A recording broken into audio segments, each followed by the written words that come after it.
Prime time के sponsor हैं स्वागत, अदरक, लहसुन और मसाले 100% प्योर एंड हाइजीनिक। आदाब, मैं मोहम्मद अमजद अली। प्राइम टाइम में आपका खैर मकदम है। नाज़रीन इकराम, जैसे जैसे दुनिया तरक्की करती जा रही है, शहरों में आबादी बढ़ती जा रही है, जिसकी वजह से घर बहुत छोटे हो गए हैं। पहले विलास हुआ करते थे, बंगलोज हुआ करते थे। अब ज़्यादातर तबका जो है अपार्टमेंट की लाइफ गुजार रहा है। घर जैसे खुड़ाड़े जैसे हो गए हैं। एक ज़माना था जब हमारी मुर्गियाँ इससे बड़े घरों में रहा करती थी। आज ये हाल है कि इंसानों को इतनी तंग जगह पर रहना पड़ रहा है। इसके अलावा मुश्तरका शेयरिंग अपार्टमेंट होने की वजह से कॉमन प्लेस को भी कभी इस्तेमाल किया जा सकता है, कभी नहीं। फिर लिफ्ट का मामला। ऐसे में अगर कोई मरता है तो मैयत को नहलाने के मामले में काफ़ी दिक्कत पेश आ रही है। ख़ास तौर पे कोविड महामारी के चलते जहां अमवात बहुत ज़्यादा होने लगी है, ऐसे में मैयत को नहलाने का मामला और संगीनी इख्तियार करता गया। ऐसे में यूथ वेलफेयर तेलंगाना एक ऐसा फलाही इदारा है जो एक अरसे दराज से इंसानों की बिला लिहाज मज़हब व मिल्लत खिदमत करता आ रहा है। इन लोगों ने एक मोबाइल गुस्ल वैन डिज़ाइन किया है। ये वैन ऐसी है, ज़्यादा बड़ी नहीं है, इसके बावजूद उसे इतना बेहतरीन तरीके से टेक्निकली डिज़ाइन किया गया है ताकि कम स्पेस में तमाम गुस्ल देने के मामलात और सहूलियात पूरे मौजूद हों। पानी की किल्लत ना हो, इसके लिए बड़ा सा 350 लीटर पानी का टैंक लगाया गया है स्टील का। उसके बाद जब पानी ऊपर से वैन में आएगा मैयत को नहलाने के लिए, तो उसमें प्रेशर कम होता है, तो प्रेशर डेवलप करने के लिए एक ख़ास मोटर भी लगाई गई है ताकि पानी प्रेशर से आए। मैयत को नहलाने के लिए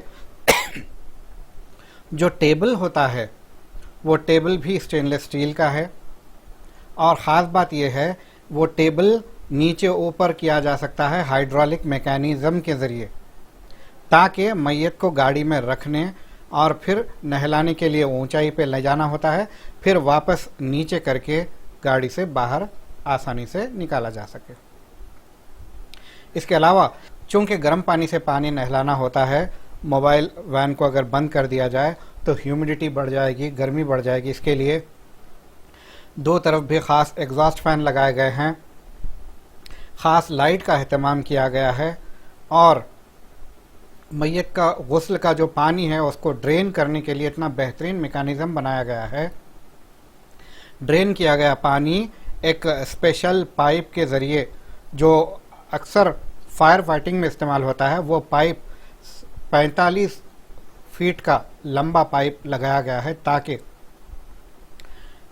वैन से अगर मोहरी दूर हो तो आसानी से पानी मोहरी तक पहुंचाया जा सके, ताकि लोगों को भी तकलीफ न हो। वैन इतनी है कि गलियारों में भी चली जा सकती है। आइए देखते हैं ये वैन में क्या क्या खुसूसियात है। कौन सा भी बड़ा काम करने के लिए एक बड़ी टीम दरकार होती है, लिहाजा यूथ वेलफेयर तेलंगाना के पास भी बहुत बड़ी टीम काम कर रही है। ख़ास तौर पे ये वैन के मामले में डिज़ाइनिंग का मरहला सबसे अहम और नाजुक था। आर्किटेक्ट और उनकी टीम ने ये सारे डिज़ाइन और पूरा एग्जीक्यूशन कंप्लीट किया है। आइए इसके आर्किटेक्ट जनाब रियाज से उनकी ज़ुबानी के किस तरह से उन्होंने इस व्हीकल को डिज़ाइन किया है। ये डिज़ाइन का इंस्पिरेशन कहाँ से मिला? ये डिज़ाइन का इंस्पिरेशन जो मौजूदा हालात है, मैं उसके बारे में बताता हूँ कि जो हालात हुए, जो कोविड-19 में जो सेकेंड वेव का जो मसला था, उस वक्त हमारे वॉलंटियर्स को काफ़ी दिक्कतें हुई। तो वो दिक्कतों को हम लोग देखते रहे। हमारे सामने जब भी जो है तदफीन वगैरह करके आते रात को मुझे देखे भाई हमको बहुत काफ़ी सारी तकलीफ हो रही है तदफीन करने के लिए। एक बॉडी को लिफ्ट करके जो गुस्ल खाने हैदराबाद में ख़त्म हो गए। तो पहले जो ज़माना था वो काफ़ी खुले मैदान घर हुआ करते थे। आज जो है लोग करोड़ 2 करोड़ के घर बना लिए, मगर गुस्ल देने की जगह नहीं है उनकी। तो सबसे बड़ा मसला वो हुआ कि भाई एक लाइन में लगे हुए हैं, 8-8, 10-10 बॉडी लाइन में लगे हुए हैं। तो कुकटपल्ली से बॉडी ला रहे, रेडिंग्स को गुस्ल लेके फिर ले आके कुकटपल्ली में तदफीन हो रही। तो वो देखते हुए हमारे वॉलंटियर्स का हमारे साथ जो है काफ़ी डिस्कशन हुआ इस बारे में। तो वो बोले कि भाई हमको एक ऐसी चीज़ बनाना है ताकि हमको गुस्ल देने में आसानी हो। तो हमने इसको प्लान किया, इसके ऊपर काफ़ी सारे डिस्कशन मीटिंग हुई। उसके बाद हमने एक डिज़ाइन करके जो है एक मोटर व्हीकल बनाने का प्लान किया। उसके बाद जो है इसको हमको स्पेशियस गाड़ी चाहिए थी जो हमारे वॉलंटियर्स को कंफर्टेबल हम जो है सेफ्टी के साथ काम करने के लिए। तो ये गाड़ी वो बेहतर थी, हमने इसको मॉडिफाई किया। ये 12 सीटर गाड़ी थी, तो टोटली हमने सीट निकाला, इसको जो है पूरा डिज़ाइन किया। डिज़ाइन करके इसके ऊपर काफ़ी जो है डिज़ाइनिंग के पीछे किसका हाथ है? एक्चुअल मैं एक आर्किटेक्ट हूँ, डिप्लोमा आर्किटेक्ट किया है। तो आपका नाम? मेरा नाम मोहम्मद रियाज है। तो मैं प्रोफेशनल एक डिज़ाइनर हूँ और हमारे साथ में जो है इस प्रोजेक्ट पे 6 लोग काम किए, जो एक मैकेनिकल इंजीनियर है और 2 जो है इंटीरियर डिज़ाइनर है और जो है 2 जो है फैब्रिकेटर थे। तो उसमें जो है एक लड़की है जो फरीन सुल्ताना जो कार्ड डिज़ाइनर है और एक अफजल नवाज है जो है वो भी आर्किटेक्ट है और एक मुजाहिद अली जो है वो हमारे जो है मैकेनिकल इंजीनियर है। तो दूसरे जो बंदे थे वो हमको हेल्प करते थे इस गाड़ी के सिलसिले में। तो काफ़ी सारा जो है मेहनत लगी, 1.5 महीना लगभग काम चला इस पर, दिन रात काम करके हमने इसको मॉडिफाई किया। इंशाल्लाह हम दुआ करते हैं कि जो है किसी को तकलीफ ना हो। आज हम जो तकलीफ उठा रहे हैं और आवाम को भी चाहिए कि अपने हर मोहल्ले मस्जिद में जो है गुस्ल खाना बना लें।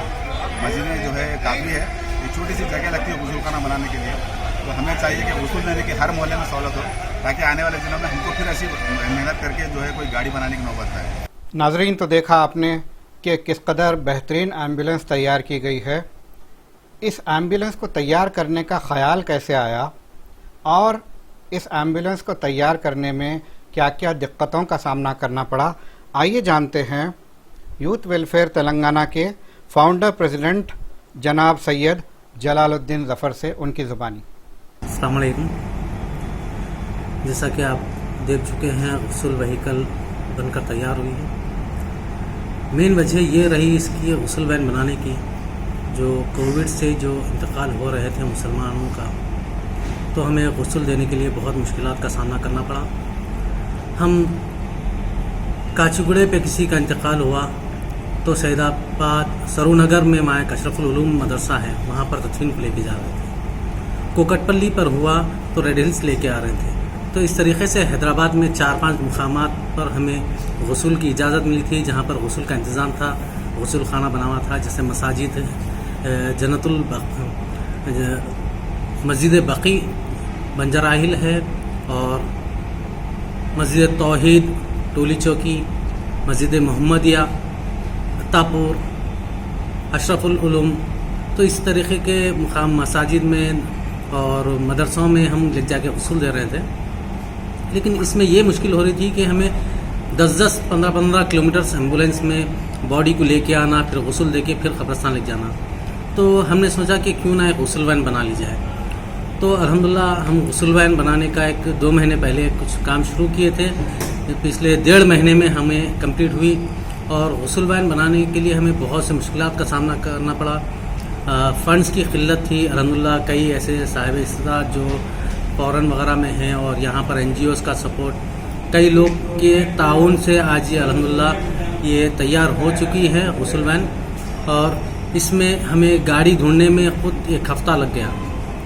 गाड़ी लिए बाद में उसको बिल्कुल वो ज़ीरो करना पड़ा, गाड़ी ज़ीरो करके एक चीज़, क्योंकि हमारे पास कोई ब्लूप्रिंट नहीं था, कोई हमारे पास कोई एडवाइजरी बोर्ड नहीं थी कि किस तरीके की गाड़ी बनना चाहिए।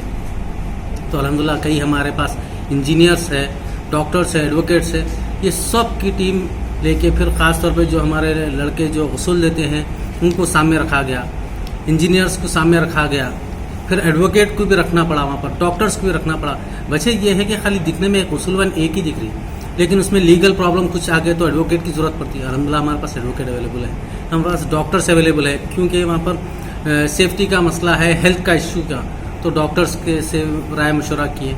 इंजीनियर्स तो ज़रूरी है, इसके अलावा हमारे पास प्लम्बर है और इलेक्ट्रीशियंस है। ये सब को हम रख के अल्हम्दुलिल्लाह पूरी हमारी टीम ही मिलके ये काम कर चुकी है और अल्हम्दुलिल्लाह आज गुस्ल वैन बनकर तैयार है। ये गुस्ल वैन हम इंशाल्लाह जो BPL फैमिलीज़ है उनको टोटली फ्री रहेंगी। ये गुस्ल वैन के ट्रैवलिंग का या फिर गुस्ल के या फिर कफन के चार्जेस या फिर तदफीन के कोई चीज़ के ऐसे चार्जेस नहीं हैं। और जो साहिब इस्तात हैं उनसे हम गुजारिश करते हैं कि नॉमिनल कुछ चार्जेस हम इसका रखेंगे, वो दे दीजिए ताकि इसका मेंटेनेंस हो सके। और इंशाल्लाह ये आज ही शाम से ये मार्केट में ग्राउंड पर आ जाएगी और 24 घंटे आप कभी भी यूथ वेलफेयर को कॉल करिए, इंशाल्लाह 24 घंटे अवेलेबल है। चार्जेस क्या रखेंगे ये तय नहीं किया गया? चार्जेस अभी तय नहीं किया गया क्योंकि क्या एक्सपेंडिचर आता है इसके ऊपर एक तकवीन के लिए अभी हमारे कुछ आइडिया नहीं है, लेकिन वो बिल्कुल नॉमिनल रहेंगे, मेरे ख्याल से 3,500-4 हज़ार के अंदर रहेंगे इंशाल्लाह। यूथ वेलफेयर तेलंगाना की हरकियाती खातून सोबिया जुवेरिया, जो कि राब्ता फाउंडेशन से भी ताल्लुक़ रखती हैं, इन्होंने ये कोविड के जब से मैयतों को नहलाने का, मैयतों को दफनाने का जो इंतज़ाम किया जा रहा है, इस ताल्लुक़ से लोगों को मुतहर्रिक करने का बहुत बड़ा काम किया है। सोबिया जुवेरिया क्या कहती हैं इस बारे में, आइए सुनते हैं उनकी ज़ुबान। अस्सलाम वालेकुम ख़वातीन व हज़रात, मैं सोबिया जुवेरिया, फाउंडर राब्ता फाउंडेशन।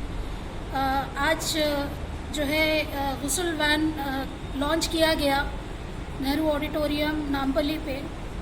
ये वैन की बहुत ज़्यादा सख्ती से ज़रूरत थी क्योंकि जिस तरीके से हम लोगों ने फ़र्स्ट वेव सेकेंड वेव में काम किया है, फ़र्स्ट वेव तो जैसे तैसे हर कोई समझ चुका था कि क्या ट्रीटमेंट लेना चाहिए, क्या ट्रीटमेंट होना चाहिए, लेकिन ratio of death second wave में बहुत ज़्यादा पाया गया।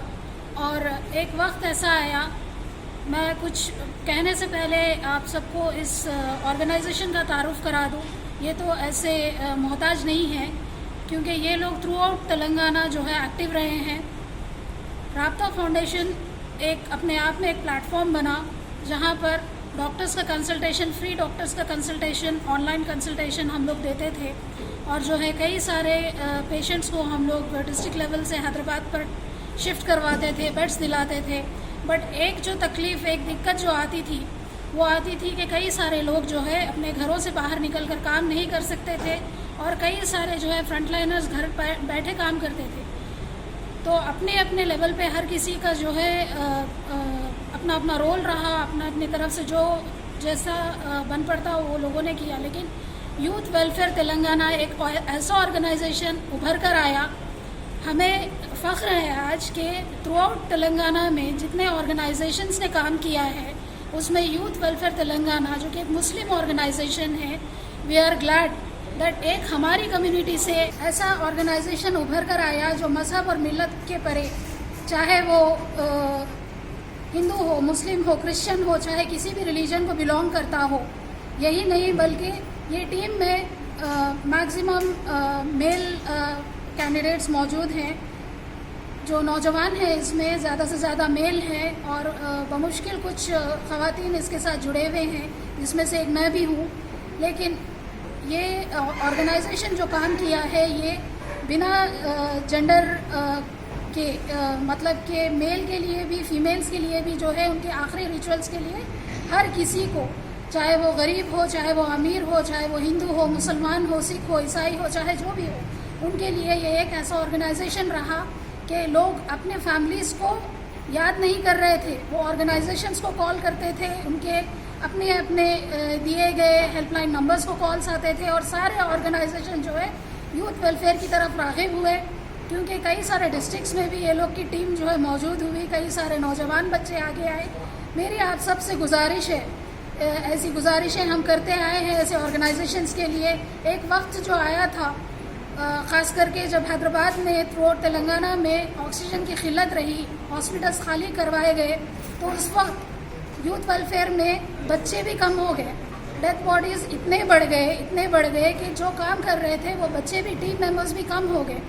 मेरी आप सबसे गुजारिश है, through out Telangana state wise मेरी गुजारिश है, हर डिस्ट्रिक्ट से, हर लेवल से, हर रिलीजन वाले से मेरी गुजारिश है कि क्योंकि ये ऑर्गेनाइजेशन आप सब के ऐसे वक्त में खड़ा रहा, आपके अपनों के लिए जब आप आगे नहीं जा सके, चाहे जो भी आपके वजूहात थे, ये वाहिद ऑर्गेनाइजेशन था जो आपके अपनों के, आपके शहीदों के जो है आखिरी रिचुअल्स में खड़ा रहा। जिस तरीके से भी उनका मज़हब उनका आखिरी रिचुअल करवाना चाहता था, जैसे क्रिश्चियंस का अलग होता है, मुसलमानों का अलग होता है, गुस्ल दिया जाता है, जैसे हिंदूज़ का अलग होता है, ये एक वाहिद ऑर्गेनाइजेशन रहा जो हर तरीके से जिनका जैसा लास्ट रिचुअल रहा उनका लास्ट रिचुअल वैसा परफॉर्मेंस दिया गया यहाँ से। तो आप सभी से मेरी गुजारिश है, ये जो गुस्ल वैन आज जो लॉन्च हुई है थ्रू आउट इंडिया, ये मतलब it is an exclusive thing which has come up. और अपील मेरी आप सबसे अपील है, ऐसे गुस्ल वैन की थ्रू आउट इंडिया इसकी ज़रूरत है। और स्टेट वाइड एक ऑर्गेनाइजेशन जो इतना काम कर चुका है, 2000 से ज़्यादा मैयतों की जो है सर्विस प्रोवाइड कर चुका है। हम ये नहीं चाहते कि आगे भी ऐसा मौका आए, थर्ड वेव, फोर्थ वेव, ऐसी कोई वेव आए। हमारा ये इरादा नहीं है, लेकिन सोल्जर्स को प्रिपेयर होकर रहना ज़रूरी है। तो मेरी आप सबसे आपका मानना है कि ख़वातीन को ज़्यादा जुड़ना चाहिए? जी, तो चाहती हूँ ख़वातीन भी इससे जुड़े अपने अपने लेवल पे, क्योंकि गुस्ल का तरीक़ा भी सीखना ज़रूरी है। कई सारे हमारे जो ख़वातीन हैं घर में बैठे हुए हैं, इज्तिमात में जाते हैं, तो जो घर के लेवल में मतलब घरों में जो इज्तिमात होते हैं, आप सबसे मेरी खास करके अपील है कि नौजवान नस्ल को गुस्ल के तरीक़े सिखाएं, स्टूडेंट्स को सिखाएं, ताकि आने वाली पीढ़ियाँ भी ऐसे चैलेंजेस के लिए रेडी रहें। मेरी आप तमाम NGOs से, इंडिविजुअल्स से, जो भी ऐसे ऑर्गेनाइजेशंस को ताउन करने की हिम्मत रखते हैं, जो करना चाहते हैं लेकिन कोई ना कोई वजूहात से कर नहीं पाते, मेरी आप सब से अपील है कि यूथ वेलफेयर तेलंगाना को आप जो है फ़ंड करें, ताकि और ऐसी एम्बुलेंसेस बने। और डिस्ट्रिक्ट लेवल पर भी एक एक एम्बुलेंस बहुत ज़्यादा ज़रूरी है। ये एम्बुलेंस की खासियत है कि वैन में ही इसमें आप गुस्ल दे सकते हैं। तो नाजरीन, ये था आज का प्राइम टाइम मोबाइल गुस्ल वैन पर।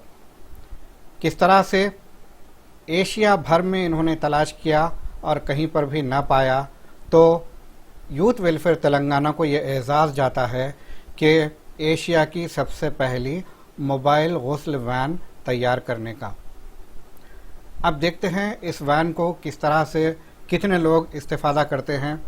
हो सकता है अगले दौर में इसकी डिमांड बढ़े और ऐसी और वैन्स तैयार करने की ज़रूरत पड़े। देखते हैं हालात आगे आगे किस करवट लेते हैं। थर्ड वेव कोविड का ख़तरा है, अपने आप को महफूज रखिए। मैंने देखा है जब भी मैं बाहर जाता हूँ, धड़ल्ले से लोग नॉर्मल ज़िंदगी गुजार रहे हैं, ना फेस मास्क है, ना सोशल डिस्टेंसिंग है। इसकी वजह से अगर अचानक वायरस फिर आ धमका तो बहुत सारे लोगों को चपेट में ले सकता है। तो अपने रोज़मर्रा के मशागिल जारी रखिए, मगर एहतियात ज़रूर कीजिए। अगले एपिसोड तक के लिए हमें दीजिए इजाज़त। शब बख़ैर।